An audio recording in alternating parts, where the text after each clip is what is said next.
സാമ്പത്തിക കുറ്റകൃത്യങ്ങൾ അന്വേഷിക്കുന്ന കേന്ദ്ര ഏജൻസിയെ സംസ്ഥാന വിജിലൻസ് അഴിമതി കേസിൽ പ്രതിക്കൂട്ടിൽ നിർത്തിയ വാർത്ത ആദ്യം പുറംലോകത്തെ അറിയിച്ചത് 24 ആയിരുന്നു. എന്താണ് ഈ കേസെന്നും പ്രതികളായി ഇപ്പോൾ വിജിലൻസ് പട്ടികയിൽ ആരൊക്കെയാണുള്ളതെന്നും നമുക്ക് വിശദമായി പരിശോധിക്കാം. 24 എക്സ്പ്ലെയിനറുമായി നിഖിൽ പ്രമേഷ്. സംസ്ഥാനത്ത് തന്നെ ആദ്യമായാണ് ഒരു ഉന്നത ED ഉദ്യോഗസ്ഥനെ പ്രതി ചേർത്ത് വിജിലൻസ് കേസെടുക്കുന്നത്. കൊട്ടാരക്കരയിൽ പ്രവർത്തിക്കുന്ന വാഴവിള കാഷ്യൂസ് എന്ന സ്ഥാപനവുമായി ബന്ധപ്പെട്ട് ED രജിസ്റ്റർ ചെയ്ത കേസ് ഒതുക്കി തീർക്കാൻ 2 കോടി ആവശ്യപ്പെട്ടു എന്നാണ് കൊല്ലം സ്വദേശി അനീഷ് ബാബുവിന്റെ പരാതി. അഡ്വാൻസ് തുകയായി 2 ലക്ഷം രൂപ കൈപ്പറ്റാൻ ശ്രമിക്കുന്നതിനിടയിലാണ് തമ്മനം സ്വദേശി വിൽസനും രാജസ്ഥാൻ സ്വദേശി മുകേഷ് മുരളിയും പിടിയിലായത്. ഇവരെ ചോദ്യം ചെയ്തതിൽ നിന്നാണ് ED ഉദ്യോഗസ്ഥന്റെ പേര് പുറത്തു വന്നത്.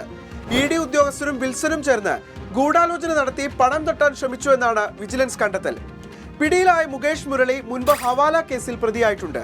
മുകേഷ് മുരളിയും കൊച്ചി എൻഫോഴ്സ്മെന്റ് ഡയറക്ടറേറ്റ് ഓഫീസിലെ ഉദ്യോഗസ്ഥരും തമ്മിൽ നിരവധി അനധികൃത ഇടപാടുകളും നടന്നിട്ടുണ്ട് എന്ന് വിജിലൻസ് റിമാൻഡ് റിപ്പോർട്ടിൽ പറയുന്നു. ഇനി ഈ കേസിലെ പ്രതികൾ ആരെന്ന് നമുക്ക് വിശദമായി പരിശോധിക്കാം. ഒന്നാം പ്രതി ശേഖർ കുമാർ, ഇദ്ദേഹം ED അസിസ്റ്റന്റ് ഡയറക്ടറാണ്. പണം തട്ടാൻ ഇടനിലക്കാർക്ക് ED കേസിന്റെ വിശദാംശങ്ങൾ കൈമാറുന്നത് അസിസ്റ്റന്റ് ഡയറക്ടറായിട്ടുള്ള ശേഖർ കുമാർ ആണെന്ന് വിജിലൻസ് ഇതിനോടകം തന്നെ കണ്ടെത്തിയിട്ടുണ്ട്. ഈ കേസിലെ രണ്ടാം പ്രതി വിൽസൺ വർഗീസ്, ഇദ്ദേഹം ഈ കേസിലെ ഒരു പ്രധാനപ്പെട്ട ഇടനിലക്കാരനാണ്. പരാതിക്കാരനായ അനീഷ് ബാബുവിൽ നിന്ന് പണം വാങ്ങാൻ എത്തിയത് ഇടനിലക്കാരനായ വിൽസൺ വർഗീസ് ആയിരുന്നു. പലപ്പോഴും ED ഓഫീസിലെ ഇയാളുടെ സാന്നിധ്യം തട്ടിപ്പ് ഗൂഢാലോചനയിൽ വിൽസൺ വർഗീസിന്റെ പങ്ക് പ്രധാനമാണ് എന്നും വിജിലൻസ് ഇതിനോടകം തന്നെ കണ്ടെത്തിയിട്ടുണ്ട്. ഇനി ഈ കേസിലെ മൂന്നാം പ്രതി ആരെന്ന് നമുക്ക് പരിശോധിക്കാം. മൂന്നാം പ്രതി മുകേഷ് കുമാറാണ്. മുകേഷ് കുമാർ ഈ കേസിലെ ഒരു ഇടനിലക്കാരനാണ്. ഇദ്ദേഹവും ഈ അനീഷ് ബാബുവിൽ നിന്ന് പണം വാങ്ങാൻ വേണ്ടി എത്തിയിരുന്നു. നേരത്തെ ഹവാല കേസിലും പ്രതിയായിട്ടുള്ള മുകേഷ് ED ഓഫീസുമായി ബന്ധപ്പെട്ട് നിരവധി ക്രമക്കേടുകളിൽ പങ്കാളിയായതും സൂചനയുണ്ട്. കോഴത്തുക അടച്ചിരുന്ന അക്കൗണ്ട് നിർമ്മിച്ചു നൽകിയിരുന്നത് ഇയാളാണെന്നും വിജിലൻസ് ഇതിനോടകം തന്നെ കണ്ടെത്തിയിട്ടുണ്ട്. നാലാം പ്രതി ആര്? നാലാം പ്രതി രഞ്ജിത്ത് വാര്യരാണ്. രഞ്ജിത്ത് വാര്യർ ഒരു ചാർട്ടേഡ് അക്കൗണ്ടന്റ് ആണ്. ഇദ്ദേഹത്തിന്റെ പങ്ക് എന്ന് നമുക്ക് പരിശോധിക്കാം.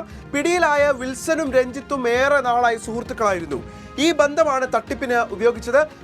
പരാതിക്കാരനായ അനീഷിന്റെ മേൽവിലാസവും കേസിന്റെ വിശദാംശങ്ങളും രഞ്ജിത്ത് വിൽസന് കൈമാറിയെന്നാണ് വിജിലൻസ് കണ്ടെത്തൽ. ED രജിസ്റ്റർ ചെയ്യുന്ന ഫെമ കേസുകളിൽ പ്രതിസ്ഥാനത്തുള്ളവരെ സഹായിക്കുന്നയാളാണ് ചാർട്ടേഡ് അക്കൗണ്ടന്റ് ആയിട്ടുള്ള രഞ്ജിത്ത്. തട്ടിപ്പിൽ വൻ സംഘം തന്നെ പ്രവർത്തിക്കുന്നുണ്ടെന്നാണ് വിജിലൻസിന് ആദ്യഘട്ട അന്വേഷണത്തിലൂടെ തന്നെ ലഭിച്ച വിവരം. സാമ്പത്തിക കുറ്റകൃത്യങ്ങൾ അന്വേഷിക്കുന്ന കേന്ദ്ര ഏജൻസിയെ അഴിമതി കേസിൽ പ്രതിക്കൂട്ടിൽ നിർത്തിയിരിക്കുകയാണ് സംസ്ഥാന വിജിലൻസ് ഇപ്പോൾ.